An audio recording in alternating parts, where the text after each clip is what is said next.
Alkisah, di dataran tinggi Gayo, Aceh Tengah yang subur dan sejuk, berdiri sebuah kerajaan yang dipimpin oleh seorang raja yang bijaksana. Sang raja memiliki seorang putri tunggal yang kecantikannya tiada tara, bernama Putri Pukes. Keelokan paras dan kelembutan hatinya menjadi buah bibir di seluruh negeri. Banyak pangeran dari berbagai penjuru datang untuk meminangnya. Namun tak seorang pun berhasil menawan hatinya.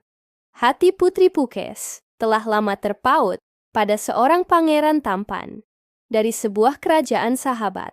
Pangeran itu dikenal bukan hanya karena kegagahannya, tetapi juga karena kebijaksanaan dan keberaniannya. Setelah melewati serangkaian pertemuan dan ujian, kedua keluarga kerajaan akhirnya sepakat untuk menyatukan mereka dalam ikatan suci pernikahan. Pesta pernikahan pun digelar dengan sangat meriah selama 7 hari 7 malam. Menjadi perayaan termegah yang pernah disaksikan rakyat Gayo. Namun, di balik kemegahan itu, Ibunda Ratu menyimpan kesedihan yang mendalam. Ia harus merelakan putri kesayangannya untuk diboyong ke negeri sang suami. Tiba saatnya bagi Putri Pukes untuk berpamitan. Sambil memeluk erat putrinya, sang ibu berpesan dengan suara bergetar, "Anakku, cahaya mataku, pergilah engkau membangun istana kebahagiaanmu sendiri." Ibu tidak meminta banyak, hanya satu permintaan. Ketika engkau dan rombonganmu nanti melintasi daerah perbatasan yang berawa-rawa, seberat apapun rindumu pada kami, jangan sekali-kali engkau menoleh ke belakang. Teruslah pandang jalan di depanmu. Dengan derai air mata, Putri Pukes mengangguk dan berjanji akan menepati nasihat ibunya. Rombongan pengantin pun berangkat, diiringi lambaian tangan dan doa dari seluruh kerabat istana. Perjalanan itu terasa begitu panjang dan sunyi bagi sang putri.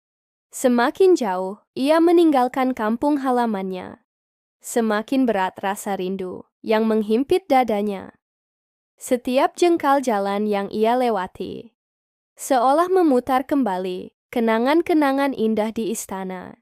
Ketika rombongan mulai memasuki kawasan rawa-rawa yang lembab dan berkabut seperti yang digambarkan ibunya, Putri Pukes tak lagi sanggup menahan gejolak di hatinya. Ia merasa harus melihat tanah kelahirannya untuk terakhir kali.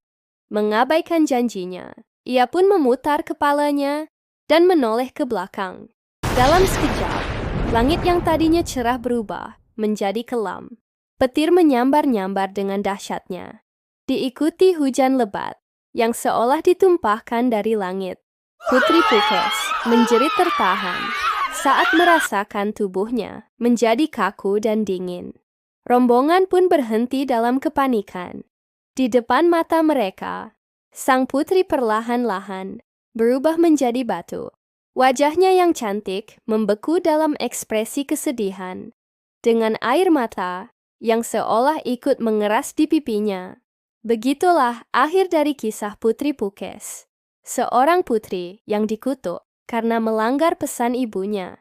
Kini, di dalam gua Putri Pukes, patung batu sang putri masih berdiri kokoh, menjadi pengingat abadi akan sebuah legenda tentang cinta, kerinduan, dan sebuah janji yang terabaikan.